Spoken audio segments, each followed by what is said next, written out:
दोस्तों जो ये आप पेपर देख रहे हैं आर्मी एनएक एग्जाम में आया हुआ पेपर, यह पेपर आपका दानापुर एआरओ में 2018 में पेपर आया था।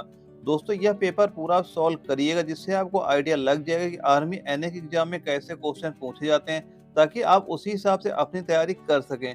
दोस्तों पेपर सॉल्व कराने के पहले कुछ आपको बेसिक चीजें बता देते हैं, क्योंकि कई भाई ऐसे होंगे जो आर्मी एनए का पहली बार एग्जाम दे रहे होंगे। इसमें जो आपके टोटल क्वेश्चन आते हैं, टोटल क्वेश्चन आपके 50 क्वेश्चन आते हैं और एक क्वेश्चन आपका 4 नंबर का होता है। यानी टोटल आपका जो ये पेपर होता है 200 नंबर का आपका पेपर होता है। और वहीं अगर हम ये तो हो गया हमारा मैक्सिमम मार्क, यानी 200 नंबर का हमारा पेपर होता है। अगर हम पास मार्क की बात करें तो इसका जो पासिंग मार्क होता है आपका ये 80 नंबर होता है। यानी कि अगर आपके 80 नंबर से कम क्वेश्चन सही होते हैं तो यानी जो आपका पेपर है वह मेरिट के लिए भी नहीं भेजा जाता, यानी आप वहीं से डिस्क्वालीफाई कर दिए जाते हैं।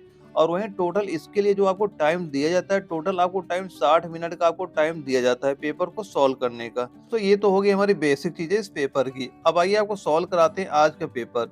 दोस्तों जब ये पूरा पेपर है आपका 5 पार्टों में आता है, जिसमें हमारा पहला पार्ट होता है जीके का, यानी पार्ट 1 में क्या होता है हमारा जनरल नॉलेज क्वेश्चन पूछे जाते हैं, जिसके आपके टोटल आपके 10 क्वेश्चन आपसे पूछे जाते हैं। यानी एक क्वेश्चन आपका 4 नंबर का होता है, यानी जीके का जो आपका होता है 40 नंबर का पेपर में आता है जीके का। अब आइए जिसमें हमारा पहला क्वेश्चन पूछा गया था जीके में, वह क्वेश्चन था कि अंतरराष्ट्रीय क्रिकेट परिषद का मुख्यालय कहाँ पर स्थित है। और जो हमारे 4 ऑप्शन दिए गए थे, पहला दिया गया था मेलबोर्न, दूसरा दिया गया था हमारा नई दिल्ली, तीसरा दिया गया था दुबई और चौथा ऑप्शन क्या था हमारा लंदन। तो अंतरराष्ट्रीय क्रिकेट परिषद का मुख्यालय कहाँ पर स्थित है, तो इसका मुख्यालय कहाँ हो जाएगा, दुबई में। यानी ऑप्शन नंबर 3 आपका बिल्कुल सही आंसर हो जाएगा। और उसके बाद जो हमारा अगला क्वेश्चन आया था क्वेश्चन नंबर 2, इसमें पूछा गया था किस संविधान संशोधन द्वारा पंचायती राज व्यवस्था लागू की गई थी। और जो हमारे 4 ऑप्शन दिए गए थे, इसमें पहला था 73वें, दूसरा था 80वें और तीसरा था 73वें और चौथा क्या था, इनमें से कोई नहीं। तो किस संशोधन द्वारा पंचायती राज व्यवस्था लागू की गई थी, यानी 73वें, यानी ऑप्शन नंबर 3 आपका बिल्कुल सही आंसर इसका हो जाएगा। उसके बाद जो हमारा अगला क्वेश्चन आया था क्वेश्चन नंबर 3, इसमें हमसे पूछा गया था कि आयकर कौन लगाता है, जो यानी जो आयकर लगता है इसे कौन लगाता है। और जिसके लिए हमें 4 ऑप्शन दिए गए थे, पहला दिया गया था राज्य सरकार, दूसरा था आरआरबी, तीसरा था केंद्र सरकार और चौथा क्या था, इनमें से कोई नहीं। तो आयकर कौन लगाता है, आर के आयकर लगाता है केंद्र सरकार, यानी ऑप्शन नंबर 3 आपका इसका बिल्कुल सही आंसर आपका हो जाएगा। इसके बाद जो हमारा अगला क्वेश्चन आया था यानी क्वेश्चन नंबर 4, इसमें पूछा गया था यानी आरटीआई का अर्थ क्या होता है, आरटीआई का अर्थ क्या होता है। और जो हमारे 4 ऑप्शन दिए गए थे, पहला दिया गया था स्वतंत्रता का अधिकार, दूसरा क्या दिया था वोट का अधिकार और तीसरा क्या था सूचना का अधिकार और चौथा क्या था, इनमें से कोई नहीं। तो इसका सही आंसर आपका क्या हो जाएगा, यानी आरटीआई का अर्थ क्या होता है, सूचना का अधिकार, यानी ऑप्शन नंबर 3 आपका बिल्कुल सही आंसर हो जाएगा। और वहीं उसके बाद जो हमारा अगला क्वेश्चन आया था क्वेश्चन नंबर 5, इसमें हमसे पूछा गया था कि इंडिया गेट किस शहर में स्थित है। और जो हमारे 4 ऑप्शन दिए गए थे, पहला दिया गया था कोलकाता, दूसरा था नई दिल्ली और तीसरा था मुंबई और चौथा क्या था कोचीन। तो इंडिया गेट किस शहर में स्थित है, तो इंडिया गेट आप कहाँ पर स्थित है, नई दिल्ली में स्थित है, यानी ऑप्शन नंबर 2 आपका बिल्कुल सही आंसर हो जाएगा। वहीं दोस्तों ये सारे क्वेश्चन आप नोट करते चलिएगा। और अगला क्वेश्चन हमारा था क्वेश्चन नंबर 6, इसमें हमसे पूछा गया था ज्ञानपीठ पुरस्कार किस क्षेत्र में दिया जाता है। और जो हमारे 4 ऑप्शन दिए गए थे, पहला दिया गया था खेल के क्षेत्र में, दूसरा था साहित्य के क्षेत्र में, तीसरा था फिल्म के क्षेत्र में और चौथा क्या था समाज सेवा के क्षेत्र में। और तो इसका सही आंसर आपका क्या हो जाएगा, यानी ज्ञानपीठ पुरस्कार किस क्षेत्र में दिया जाता है, यह आपका दिया जाता है साहित्य के क्षेत्र में, यानी ऑप्शन नंबर 2 आपका बिल्कुल सही हो जाएगा। और जो भाई एनए के फुल नोट्स लेना चाहते हैं वो दिए गए नंबर पे व्हाट्सएप पर मैसेज करके ले सकते हैं। इस नोट से आपके 40 प्लस नंबर आपके यहीं से फंस जाएंगे। जितना मैं प्रोवाइड कराऊंगा बस आपको उतना तैयार होना चाहिए। मैं आपको एनए के नोट्स और प्लस आपके 25 ओरिजिनल एनए के पेपर आपको प्रोवाइड कराऊंगा, वो भी केवल 99 रुपए में। जो भाई लेना चाहते हो दिए गए व्हाट्सएप नंबर पर अभी मैसेज करके ले सकते हैं। और उसके बाद जो हमारा अगला क्वेश्चन था क्वेश्चन नंबर 7, इसमें हमसे पूछा गया था कि पानीपत का प्रथम युद्ध किसके बीच हुआ था। और जो हमारे ऑप्शन दिए गए थे, यानी पहला ऑप्शन था हमारा पृथ्वीराज चौहान और मोहम्मद गौरी, दूसरा ऑप्शन था हमारा नादिर शाह और मोहम्मद शाह, तीसरा था बाबर और इब्राहिम लोदी और चौथा क्या था महाराणा प्रताप और सिराजुद्दौला। तो इसका सही आंसर आपका क्या हो जाएगा, यानी पानीपत का प्रथम युद्ध किनके बीच हुआ था? यह युद्ध हुआ था बाबर और इब्राहिम लोदी के बीच में, यानी ऑप्शन नंबर 3 आपका बिल्कुल सही इसका आंसर हो जाएगा। और उसके बाद अगले क्वेश्चन की बात करें, क्वेश्चन नंबर 8, इसमें हमसे पूछा गया था नहरों का देश किसे कहा जाता है? और जो हमारे 4 ऑप्शन दिए गए थे, पहला था हमारा भारत, दूसरा था जापान, तीसरा था म्यांमार और चौथा क्या था? पाकिस्तान। तो नहरों का देश किसे कहा जाता है? नहरों का देश कहा जाता है भारत को, यानी ऑप्शन नंबर 1 आपका बिल्कुल सही आंसर हो जाएगा। तो उसके बाद जो हमारा अगला क्वेश्चन आया था, क्वेश्चन नंबर 9, इसमें हमसे पूछा गया था अंडमान और निकोबार द्वीप समूह का उच्च न्यायालय भारत के किस राज्य में स्थित है? और जो हमारे 4 ऑप्शन दिए गए थे, पहला ऑप्शन था हमारा तमिलनाडु, दूसरा था हमारा पश्चिम बंगाल और तीसरा था आंध्र प्रदेश और चौथा क्या था? हमारा कर्नाटक। तो अंडमान और निकोबार द्वीप समूह का उच्च न्यायालय भारत के किस राज्य में स्थित है? यह राज्य स्थित है हमारा पश्चिम बंगाल में, यानी ऑप्शन नंबर 2 आपका बिल्कुल सही हो जाएगा। और उसके बाद जो हमारा अगला क्वेश्चन आया था, क्वेश्चन नंबर 10, इसमें हमसे पूछा गया था भवाई किस राज्य का लोक नृत्य है? तो यह किस राज्य का लोक नृत्य है? और जो हमारे 4 ऑप्शन दिए गए थे, इसमें पहला था हमारा हरियाणा, दूसरा दिया गया था महाराष्ट्र और तीसरा था गुजरात और चौथा क्या था? राजस्थान। तो भवाई किस राज्य का लोक नृत्य है? यह है राजस्थान का, यानी ऑप्शन नंबर आपका 4 बिल्कुल सही आंसर आपका हो जाएगा। और दोस्तों यहाँ से हमारा क्या होता है, पार्ट 1 समाप्त हो जाता है। इसके बाद हमारा पार्ट 2 स्टार्ट हो जाता है।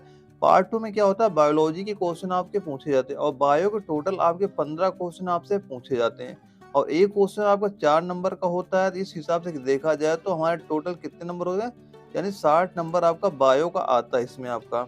और जो हमारा बायोलॉजी का पहला क्वेश्चन पूछा गया था, इसमें पूछा गया था पत्तों में दिखाई देने वाली सिराएं काम करती हैं, यानी जब जो पत्ते आपके होते हैं उसके ऊपर देखा होगा कभी आपकी सिराएं होती हैं, यानी धारी धारी सिराएं बनी होती हैं और उसका काम क्या होता है?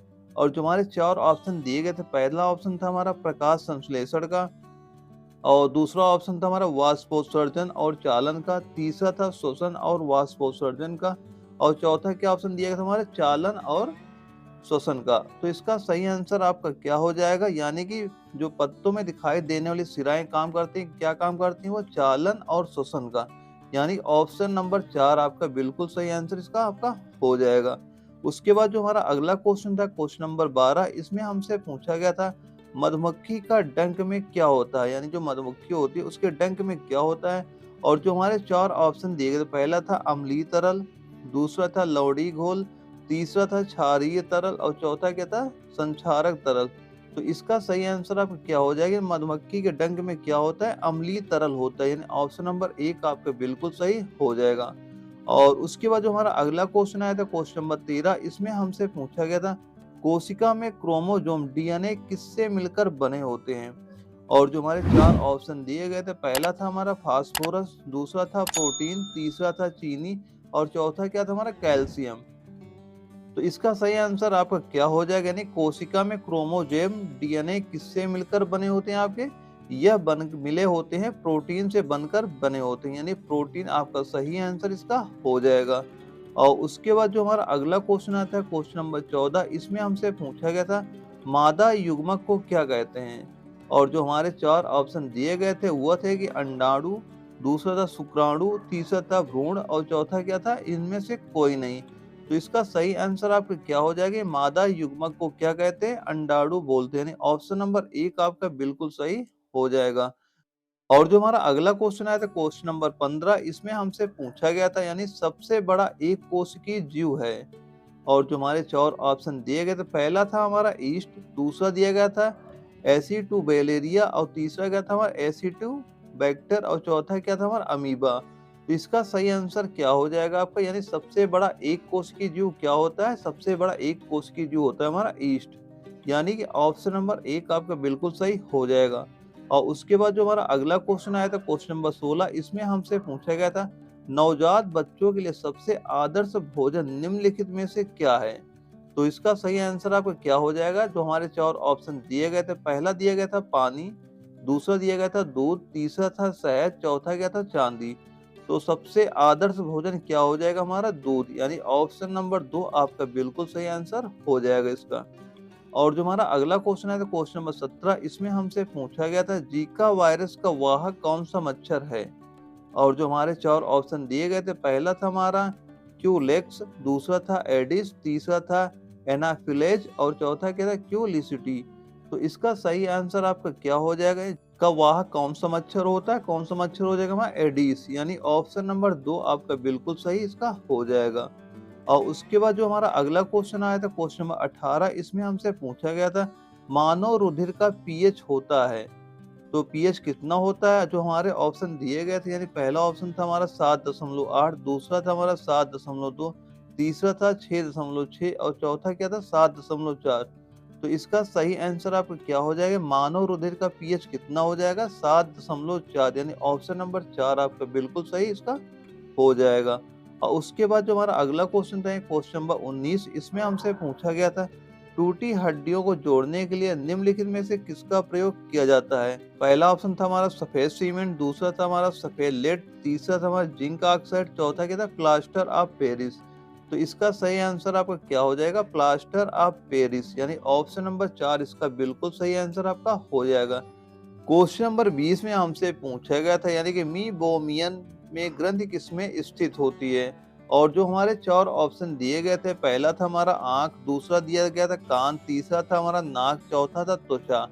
तो हमारा जो ये ग्रंथि किसमें स्थित होती है? यह ग्रंथि उपस्थित होती है आंख में, यानी ऑप्शन नंबर 1 आपका बिल्कुल सही हो जाएगा। दोस्तों ये सारे क्वेश्चन नोट करते रहना, क्योंकि आपको जब भी एनए का एग्जाम लगेगा उसमें भी हो सकता है यही सारे कोई कुछ ना कुछ क्वेश्चन आपको उसमें देखने को मिल जाएंगे। और उसके बाद जो हमारा अगला क्वेश्चन आया था क्वेश्चन नंबर 21, इसमें हमसे पूछा था कि किस पोषक तत्व की कमी से रतौंधी रोग हो जाता है? और जो हमारे 4 ऑप्शन दिए गए थे, यानी पहला दिया गया था हमारा विटामिन के, दूसरा था हमारा विटामिन सी, तीसरा में दिया गया था प्रोटीन, चौथा गया था विटामिन ए। तो किस पोषक तत्व की कमी से रतौंधी रोग होता है हमारा? यह होता है विटामिन ए की कमी से, यानी ऑप्शन नंबर 4 आपका बिल्कुल सही आंसर इसका हो जाएगा। और उसके बाद जो हमारा अगला क्वेश्चन आया था क्वेश्चन नंबर था हमारा 22, इसमें हमसे पूछा गया था कि पीयूष ग्रंथि कहाँ पर स्थित होती है? और जो हमारे 4 ऑप्शन दिए गए थे, पहला था हमारा अमाशय के निकट, दूसरा था हमारा फेफड़ों के निकट और तीसरा था वृक्क के निकट और चौथा क्या था हमारा मस्तिष्क के निकट। तो इसका जो सही आंसर आपका क्या हो जाएगा? यानी पीयूष ग्रंथि कहाँ पर स्थित होती है? यह होती है मस्तिष्क के निकट, यानी ऑप्शन नंबर जो 4 आपका यह बिल्कुल आपका सही आंसर इसका हो जाएगा। और वहीं अगर हम अगले क्वेश्चन की बात करें, यानी कि क्वेश्चन नंबर 23 की, तो इसमें पूछा गया था हमसे निम्नलिखित में से कौन सा एक संक्रामक बीमारी है? और जो हमारे 4 ऑप्शन दिए गए थे, पहला था हमारा खसरा, दूसरा था स्कर्वी, तीसरा था दमा और चौथा क्या था हमारा मधुमेह। और तो इसका जो आपका सही आंसर आपका कितना हो जाएगा? यानी कि जो संक्रामक बीमारी कौन सी हो जाएगी? हमारी खसरा जो होती है संक्रामक बीमारी होती है, यानी ऑप्शन नंबर 1 आपका क्या हो जाएगा? सही बिल्कुल हो जाएगा आपका। और इसके बाद जो हमारा अगला क्वेश्चन आया था क्वेश्चन नंबर 24, इसमें हमसे पूछा गया था विटामिन बी 12 में कौन सी धातु का आयन विद्यमान होता है? यानी जो हमारा विटामिन बी 12 में कौन सी धातु का आयन विद्यमान होता है? और जो हमारे 4 ऑप्शन क्या दिए गए? पहला दिया गया था हमारा लोहा, दूसरा था हमारा जस्ता, तीसरा था हमारा कोबाल्ट और चौथा क्या था हमारा निकेल। तो इसका सही आंसर आपका क्या हो जाएगा? विटामिन बी 12 में कौन सी धातु का आयन होता है? कोबाल्ट का, यानी ऑप्शन नंबर 3 आपका सही आंसर हो जाएगा। और उसके बाद जो हमारा अगला क्वेश्चन था क्वेश्चन नंबर 25, इसमें हमसे पूछा था कि गाजर में सबसे प्रचुर मात्रा में कौन सी विटामिन पाया जाता है? और जो हमारे ऑप्शन दिए गए, पहला ऑप्शन था विटामिन ए, दूसरा था विटामिन बी, तीसरा था विटामिन सी, चौथा क्या था विटामिन डी। तो इसका सही आंसर आपका क्या हो जाएगा? गाजर में कौन सा प्रचुर मात्रा में विटामिन पाया जाता है? यानी विटामिन ए, यानी ऑप्शन नंबर 1 आपका बिल्कुल सही आंसर इसका आपका हो जाएगा। यहाँ से दोस्तों क्या होता है, हमारा पार्ट 2 समाप्त हो जाता है। इसके बाद हमारा पार्ट 3 स्टार्ट हो जाता है। जो हमारा पार्ट 3 होता है ये केमिस्ट्री का होता है, जिसके टोटल आपके 15 क्वेश्चन आपसे पूछे जाते हैं और एक क्वेश्चन आपका होता है 4 नंबर, यानी टोटल आपकी जो केमिस्ट्री होती है वो 60 नंबर की केमिस्ट्री क्वेश्चन नंबर आपके आते हैं केमिस्ट्री के। और जो इसमें हमारा पहला क्वेश्चन केमिस्ट्री का पूछा गया था, अब इसमें पूछा गया था क्वेश्चन नंबर 26 में निम्नलिखित में से किसका पीएच मान 7 होता है? और जो हमारे 4 ऑप्शन दिए गए थे, पहला ऑप्शन था हमारा शुद्ध जल, दूसरा ऑप्शन था हमारा H2SO4, तीसरा था सोडियम कार्बोनेट और चौथा क्या था हमारा HCl। तो पीएच का मान 7 किसका होता है? यानी कि शुद्ध जल का पीएच जो मान होता है 7 होता है, यानी ऑप्शन नंबर 1 भी आपको बिल्कुल सही हो जाएगा। और उसके बाद जो हमारा अगला क्वेश्चन आया था क्वेश्चन नंबर 27, इसमें हमसे पूछा था बिना बुझा हुआ चूना का रासायनिक नाम क्या होता है? और जो हमारे 4 ऑप्शन दिए गए थे, पहला था कैल्शियम कार्बोनेट, दूसरा था हमारा था सोडियम हाइड्रोक्साइड, तीसरा था हमारा कैल्शियम ऑक्साइड, चौथा क्या था हमारा पोटेशियम नाइट्रेट। तो इसका सही आंसर आपका क्या हो जाएगा? बिना बुझा हुआ चूना का रासायनिक नाम क्या हो जाएगा? कैल्शियम ऑक्साइड, यानी ऑप्शन नंबर 4 आपका बिल्कुल सही हो जाएगा। और उसके बाद जो हमारा अगला क्वेश्चन आया था यानी क्वेश्चन नंबर 28, इसमें हमसे पूछा गया था यानी भाप अंगार गैस किसका संयोजक है? और जो हमारे ऑप्शन दिए गए थे, पहला था हमारा था यानी CO और N2, दूसरा था हमारा CO2 और H2, तीसरा था हमारा CO2 और CO, और चौथा क्या था हमारा CO2 और CO। तो इसका सही आंसर आपका क्या हो जाएगा 28 नंबर का, यानी कि भाप अंगार गैस किसका संयोजक होता है? CO और H2 का, यानी ऑप्शन नंबर 1 आपका बिल्कुल सही यहाँ से हो जाएगा। और उसके बाद जो हमारा अगला क्वेश्चन आया था क्वेश्चन नंबर 29, इसमें हमसे पूछा था सीमेंट का दृढ़ीकरण किसके कारण होता है? और जो हमारे 4 ऑप्शन दिए गए थे, पहला ऑप्शन था हमारा निर्जलीकरण, दूसरा था हमारा जल योजन और जल अपघटन, तीसरा था हमारा जल अपघटन, और चौथा क्या था हमारा बहुलीकरण। तो इसका सही आंसर आपका क्या हो जाएगा? यानी सीमेंट का दृढ़ीकरण किसके कारण होता है? यह होता है हमारा जल योजन और जल अपघटन के कारण, यानी ऑप्शन नंबर 2 आपका बिल्कुल सही आंसर इसका हो जाएगा। और उसके बाद जो हमारा अगला क्वेश्चन आया था क्वेश्चन नंबर 30, इसमें हमसे पूछा था कि निम्नलिखित में से कौन सा एक प्राकृतिक ग्रीन हाउस गैस नहीं है? और जो हमारे 4 ऑप्शन दिए गए थे, पहला ऑप्शन था हमारा कार्बन डाइऑक्साइड, दूसरा था हमारा नाइट्रोजन, तीसरा था हमारा जलवाष्प, और चौथा क्या था हमारा मीथेन। तो इसका सही आंसर आप क्या हो जाएगा? यानी कि नाइट्रोजन आपका बिल्कुल सही आंसर हो जाएगा, क्योंकि ये प्राकृतिक ग्रीन हाउस गैस नहीं है, यानी ऑप्शन नंबर 2 आपका बिल्कुल सही हो जाएगा। और उसके बाद जो हमारा अगला क्वेश्चन आता है क्वेश्चन नंबर 31, इसमें हमसे पूछा था कि साधारण लवण का रासायनिक नाम क्या होता है? और जो हमारे 4 ऑप्शन दिए गए थे, इस पहला ऑप्शन था हमारा था सोडियम क्लोराइड, दूसरा था सोडियम नाइट्रेट, तीसरा था हमारा अमोनिया क्लोराइड, चौथा क्या था हमारा कैल्शियम क्लोराइड। तो इसका सही आंसर आपका क्या हो जाएगा? यानी कि साधारण लवण का रासायनिक नाम क्या होता है? इसका रासायनिक नाम क्या हो जाएगा आपका? सोडियम क्लोराइड, यानी ऑप्शन नंबर 1 आपका बिल्कुल सही आंसर इसका हो जाएगा। और जो हमारा अगला क्वेश्चन था क्वेश्चन नंबर 32, इसमें हमसे पूछा था आर्यन किस तत्व का रासायनिक चिन्ह है? और हमारे ऑप्शन क्या थे? पहला ऑप्शन था रेडियम, दूसरा था रेडॉन, तीसरा था हमारा रेनियम, और चौथा क्या था हमारा रोधिनियम। तो इसका सही आंसर आपका क्या हो जाएगा? यानी आर्यन किस तत्व का रासायनिक चिन्ह है? रेडॉन का, यानी ऑप्शन नंबर 2 आपका बिल्कुल सही हो जाएगा। और उसके बाद जो हमारा अगला क्वेश्चन था क्वेश्चन नंबर 33, इसमें हमसे पूछा था कि निम्नलिखित तत्वों में से किसका सबसे कम गलनांक है? और 4 ऑप्शन जो हमारे दिए गए थे, पहला था हमारा सोडियम, दूसरा पूछा गया था हमारा रेडियम, तीसरा था सल्फेट, और चौथा क्या था टिन। तो इसका सही आंसर आपका क्या हो जाएगा? यानी कि किस तत्व का सबसे कम गलनांक होता है? सोडियम का, यानी ऑप्शन नंबर 1 आपका बिल्कुल सही आंसर हो जाएगा। और उसके बाद जो हमारा अगला क्वेश्चन है क्वेश्चन नंबर 34, इसमें हमसे पूछा था हैलोजन में सबसे अधिक अभिक्रियाशील है? और हमारे ऑप्शन क्या थे? पहला ऑप्शन था हमारा फ्लोरीन, दूसरा था क्लोरीन, तीसरा था ब्रोमीन, और चौथा क्या था आयोडीन रूसी। तो इसका जो सही आंसर आपका क्या हो जाएगा? यानी हैलोजनों में सबसे अधिक अभिक्रियाशील क्या हो जाएगा? क्लोरीन सबसे ज्यादा अभिक्रियाशील होती, यानी ऑप्शन नंबर 2 आपका बिल्कुल सही हो जाएगा यहाँ से। और जो हमारा अगला क्वेश्चन है क्वेश्चन नंबर 35, इसमें हमसे पूछा निम्नलिखित में से कौन सा रंगहीन है? और जो हमारे 4 ऑप्शन दिए गए थे, पहला था हमारा क्लोरीन, दूसरा था हमारा ऑक्सीजन, तीसरा था फास्फोरस, चौथा क्या था सल्फर। तो इसका सही आंसर आपका क्या हो जाएगा? निम्नलिखित में से कौन सी रंगहीन है? तो रंगहीन कौन सा है? ऑक्सीजन क्या होता है? रंगहीन होता है, यानी ऑप्शन नंबर 2 आपका बिल्कुल सही यहाँ से हो जाएगा। और उसके बाद जो हमारा अगला क्वेश्चन आता है क्वेश्चन नंबर 36, इसमें हमसे पूछा गया था सबसे प्रचुर मात्रा में मिलने वाला तत्व क्या है? और जो 4 ऑप्शन दिए गए थे हमारे, पहला था कैल्शियम, दूसरा था सिलिकॉन, तीसरा था ऑक्सीजन, और चौथा क्या था हमारा नाइट्रोजन। तो इसका सही आंसर आपका क्या हो जाएगा? इन सबसे प्रचुर मात्रा में मिलने वाला तत्व क्या हो जाएगा? हमारा ऑक्सीजन, यानी ऑप्शन नंबर 3 आपका बिल्कुल सही हो जाएगा। और उसके बाद जो हमारा अगला क्वेश्चन था क्वेश्चन नंबर 37, इसमें हमसे पूछा था हीलियम परमाणु जब इलेक्ट्रॉन होता है वह क्या बनाता है? और जो हमारे 4 ऑप्शन दिए गए थे, पहला था हमारा ऋणात्मक हीलियम आयन, दूसरा था प्रोटॉन, तीसरा था अल्फा किरण, और चौथा क्या था हमारा धनात्मक हीलियम आयन। तो इसका सही आंसर आपका क्या हो जाएगा? यानी हीलियम परमाणु जब इलेक्ट्रॉन होता है तब वह क्या बनाता है? यह बनाता है धनात्मक हीलियम आयन। यानी ऑप्शन नंबर 4 आपका बिल्कुल सही इसका आंसर हो जाएगा। और उसके बाद जो हमारा अगला क्वेश्चन आया था क्वेश्चन नंबर 38, इसमें हमसे पूछा था हाइड्रोजन के समस्थानिकों की संख्या कितनी होती है? तो हाइड्रोजन के कितने समस्थानिक होते हैं? टोटल आपके 3 समस्थानिक होते हैं। यानी ऑप्शन नंबर 2 आपका बिल्कुल सही आंसर इसका हो जाएगा। और जो हमारा अगला क्वेश्चन था क्वेश्चन नंबर 39, इसमें हमसे पूछा था धनायन कैसे बनते हैं? जो हमारा धनायन बनता है वो कैसे बनता है? और 4 ऑप्शन क्या थे हमारा? पहला था इलेक्ट्रॉन के संयोजनों से, दूसरा था इलेक्ट्रॉन के निष्कासन से, तीसरा था हमारा प्रोटॉन के संयोजन से और चौथा क्या था हमारा? प्रोटॉन के निष्कासन से। तो इसका सही आंसर आपका क्या हो जाएगा? धनायन कैसे बनते हैं? धनायन बनते हैं इलेक्ट्रॉन के निष्कासन से। यानी ऑप्शन नंबर 2 आपका बिल्कुल सही यहाँ पे हो जाएगा।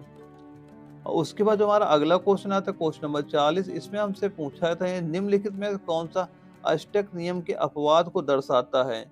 तो इसका जो हमारे 4 ऑप्शन दिए गए थे, पहला था हमारा कार्बन, दूसरा था हमारा आर्गन, तीसरा था बोरॉन और चौथा क्या था हमारा नियॉन। तो इसका सही आंसर आपका क्या हो जाएगा? यानी अष्टक नियम के अपवाद को कौन दर्शाता है? यह दर्शाता है बोरॉन। यानी ऑप्शन नंबर 3 आपका बिल्कुल सही आंसर इसका हो जाएगा। दोस्तों यहाँ से क्या होता है हमारा पार्ट 3 समाप्त हो जाता है। इसके बाद दोस्तों पार्ट 4 स्टार्ट हो जाता है। पार्ट 4 हमारा मैथमेटिक्स का है, जिसके टोटल आपकी अगर क्वेश्चन की बात करें, टोटल इसके 5 क्वेश्चन आता है। एक क्वेश्चन आपका 4 नंबर का होता है, यानी कि 20 नंबर का आपकी मैथ इसमें आती है। और जिसमें हमारा पहला क्वेश्चन मैथ में पूछा गया था और जो हमारा 41 नंबर में पूछा गया था, एक वृत्त का क्षेत्रफल 616 सेंटीमीटर, इसकी त्रिज्या क्या होगी? और जो हमारे 4 ऑप्शन थे, पहला था 7 सेंटीमीटर, दूसरा था 12 सेंटीमीटर, तीसरा था हमारा 14 सेंटीमीटर और चौथा क्या था हमारा 15 सेंटीमीटर। दोस्तों जब इसे आप सॉल्व करेंगे तो त्रिज्या जो आपकी इसकी निकल के आएगी, कितनी निकल के आएगी आपकी? 14 सेंटीमीटर। यानी ऑप्शन नंबर 3 आपका इसका बिल्कुल सही हो जाएगा। त्रिज्या कैसे निकालेंगे? आप वहां पे रखना पाई आर स्क्वायर बराबर कर देना 616 के। यहाँ से आप इसकी आर की वैल्यू निकाल लेना और जहाँ पे पाई है वहां पे आपको मान रखना है 22/7 रख देना। यहाँ से आपकी आर की वैल्यू निकल आएगी, जो निकल के आएगी 14 सेंटीमीटर यहाँ पे आपकी निकल के आएगी। और जो हमारा अगला क्वेश्चन था क्वेश्चन 42, इसमें हमसे पूछा था यानी कि 2, 4, 6, 8, 10 का ज्यामितीय माध्य क्या होगा? दोस्तों इसे भी आप सॉल्व करिएगा। इसका हम आपको आंसर बता दे रहे हैं, आपका यही आंसर आएगा उसमें निकल के। यानी इसका आंसर जो आपका आएगा यानी कि रूट 48, इसका बिल्कुल सही आंसर आपका निकल के आ जाएगा। और उसके बाद जो मैथ में हमारा अगला क्वेश्चन आया था क्वेश्चन नंबर 43, इसमें हमसे पूछा था एक टीवी यानी 7,500 में खरीदी जाती है और 10,000 में बेच दी जाती है, तो टीवी पर कितना लाभ या हानि प्रतिशत हुआ? हानि तो हो ही नहीं सकता क्योंकि 7,500 खरीदी उसने और 10,500 की बेच दी, यानी कितना प्रॉफिट ले लिया। अगर लाभ की बात करें तो 2500 रुपए तो ऐसे ही लाभ हो रहा है। और वहीं अगर प्रतिशत लाभ पूछ रहा है हमसे तो प्रतिशत लाभ आप कैसे निकालेंगे? यानी ऊपर रखेंगे कितना लाभ हो रहा है हमारा और नीचे कितना उसका क्रय मूल्य था। क्रय मूल्य कितना था? 7500। और इसे कर देंगे आप 100 से गुणा। यहाँ से आप जो मान वैल्यू निकल के आएगी वह निकल के आएगी आपकी 33.33%। ऑप्शन नंबर 1 आपका बिल्कुल सही आंसर आपका यहाँ पे हो जाएगा। और वहीं पे जो हमारा अगला क्वेश्चन आया था क्वेश्चन नंबर 44, इसमें हमसे पूछा गया था कि 1 से 100 तक के प्राकृतिक संख्या का माध्य कितना होगा? दोस्तों जब भी आपका माध्य पूछा जाए, इस वक्त सीरीज चल रही है, सीरीज चल रही है, तो वहां पे सबसे आपको केवल करना है पहली संख्या और जो आखिरी संख्या उसको जोड़ के बटे 2 कर देना है। यहाँ से आप क्या उसका माध्य जो भी होगा निकल के आ जाएगा। अगर हम इसकी माध्य की बात करें तो यहाँ पे 100 + 1 101 हो जाएगा और बटे 2 करेंगे कितना हुआ कट के आ जाएगा, यानी कि यह मान की वैल्यू निकल के आ जाएगी आपकी 50.5 यहाँ पे निकल के आ जाएगा। तो इसका सही आंसर आपका क्या हो जाएगा? यानी ऑप्शन नंबर 3 आपका बिल्कुल सही यहाँ पे हो जाएगा। और उसके बाद जो हमारा अगला क्वेश्चन आता है क्वेश्चन नंबर 45, इसमें हमसे पूछा था निम्न में से सबसे छोटी संख्या कौन सी है? दोस्तों इसे भी आप सॉल्व कर लेना, इसका मान तो आप निकाल ही लेंगे। इसका अगर हम आंसर की बात करें, आपको आंसर बता दे रहे हैं, इसका जो आंसर आपका निकल के आएगा -5/7, क्योंकि इससे पूछ रहा सबसे छोटी संख्या कौन सी है। सारी संख्या प्लस में है, केवल यही एक संख्या माइनस में दिख रही, तो सबसे छोटी संख्या यही यहाँ पे हो ही जाएगी। तो ऑप्शन नंबर 2 आपका बिल्कुल सही यहाँ पे हो जाएगा। यहाँ से दोस्तों क्या होता है हमारा पार्ट 4 भी समाप्त हो जाता है। इसके बाद हमारा पार्ट 5 आता है जो कि हमारा फिजिक्स का होता है। और फिजिक्स के टोटल आपके 5 क्वेश्चन पूछे जाते हैं। एक क्वेश्चन आपका कितने नंबर का होता है? 4 नंबर, यानी कि फिजिक्स का भी आपको टोटल 20 नंबर आपका पूछा जाता है।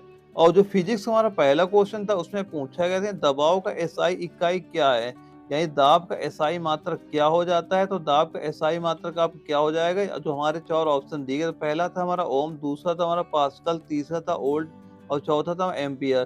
तो इसका सही आंसर आपका क्या हो जाएगा, दाब का मात्रक पास्कल हो जाएगा। ऑप्शन नंबर 2 आपका बिल्कुल सही यहाँ से हो जाएगा। और जो हमारा अगला क्वेश्चन था क्वेश्चन नंबर 47, इसमें हमसे पूछा गया था यानी वायुमंडल में जलवाष्प की मात्रा मापी जाती है। और जो हमारे 4 ऑप्शन दिए गए थे, पहला था हमारा आर्द्रता के रूप में, दूसरा था हमारा बिंदुकों के रूप में, तीसरा था हमारा धूम कोहरा के रूप में और चौथा क्या था उपरोक्त सभी। तो इसका सही आंसर अब क्या हो जाएगा, वायुमंडल में जलवाष्प की मात्रा मापी जाती है यानी किस रूप में, आर्द्रता के रूप, यानी ऑप्शन नंबर 1 आपका बिल्कुल सही इसका हो जाएगा। और उसके बाद जो हमारा अगला क्वेश्चन आया था क्वेश्चन नंबर 48, इसमें हमसे बीमा पूछा गया था, यानी कि सवाल में दिया गया था यानी बीमा MLT की पावर -2 किसका अनुरूप करता है। और जो हमारे 4 ऑप्शन दिए गए थे, पहला था बल, दूसरा था हमारा किए गए कार्य, और तीसरा था त्वरण और चौथा क्या था हमारा ऑप्शन वेग था। तो इसका सही आंसर आपका क्या निकल के आएगा, यानी कि बीमा MLT की पावर -2 किसका अनुरूप है, यह बल का है, यानी ऑप्शन नंबर 1 आपका बिल्कुल सही आंसर हो जाएगा। और उसके बाद जो हमारा अगला क्वेश्चन पूछा गया था उसमें पूछा गया था यानी ध्वनि की तीव्रता किसमें मापी जाती है, यानी जो हमारी ध्वनि की तीव्रता होती है वो किससे मापी जाती है। और जो हमारे 4 ऑप्शन दिए गए थे, पहला ऑप्शन था हमारा समुद्री मील और दूसरा था हमारा एम्पियर और तीसरा था डेसिबल और चौथा क्या था कैंडला। तो इसका सही आंसर क्या हो जाएगा, ध्वनि की तीव्रता किससे मापते हैं, डेसिबल से, यानी ऑप्शन नंबर 3 आपका बिल्कुल सही यहाँ पे हो जाएगा। वहीं दोस्तों अगला क्वेश्चन हमारा क्वेश्चन नंबर 50 आता है, जो कि आज के पेपर का लास्ट क्वेश्चन है, जिसमें हमसे पूछा गया था कि सूर्य के प्रकाश का कौन सा भाग सौर कुकर को गर्म करता है। और जो हमारे 4 ऑप्शन दिए गए थे, पहला ऑप्शन था हमारा पराबैंगनी, दूसरा था हमारा लाल प्रकाश, तीसरा था हमारा औरक और चौथा क्या था हमारा अंतरिक्ष किरणें। तो इसका सही आंसर आपका क्या हो जाएगा, यानी सूर्य के प्रकाश का कौन सा भाग जो सौर कुकर को गर्म करता है, अवरक्त वाला। तो कौन सा ऑप्शन नंबर सही हो जाएगा हमारा, ऑप्शन नंबर 3 हमारे यहाँ से बिल्कुल सही हो जाएगा। दोस्तों आशा करता हूँ ये सारे क्वेश्चन आपने नोट कर लिए होंगे और आप आज देख लेना कि कितने क्वेश्चन आपको इसमें आ रहे थे और कितने क्वेश्चन आपके नहीं आ रहे थे। अगर आपके मान लो क्वेश्चन 40 तक आप सही कर पा रहे थे, ये मान चलिएगा आपकी एनए की तैयारी जो चल रही बहुत अच्छी चल रही, केवल आपको इसी को मेंटेन किए रहना है और आपका जो रिटन एग्जाम है बहुत ही आसानी से क्वालिफाई हो जाएगा। वहीं दोस्तों अगर आप ये वीडियो पहली बार देख रहे हैं तो चैनल को सब्सक्राइब करना बिल्कुल ना भूलिए, क्योंकि हम आर्मी के जितने भी एग्जाम हुए हैं अभी तक उनके पेपर सॉल्व कराते रहते हैं। अगर आप चाहते हैं आगे भी आप चल के आपको इस तरह की वीडियो मिलते रहे तो चैनल सब्सक्राइब करना बिल्कुल मत भूलिएगा। और वहीं दोस्तों आपको ये वीडियो अगर अच्छी लगे तो वीडियो को लाइक करना, चैनल सब्सक्राइब करना, ताकि आगे भी आपको इस तरह वीडियो मिलते रहे। ओके दोस्तों, मिलते हैं अगले वीडियो में, तब तक के लिए जय हिंद, वंदे मातरम।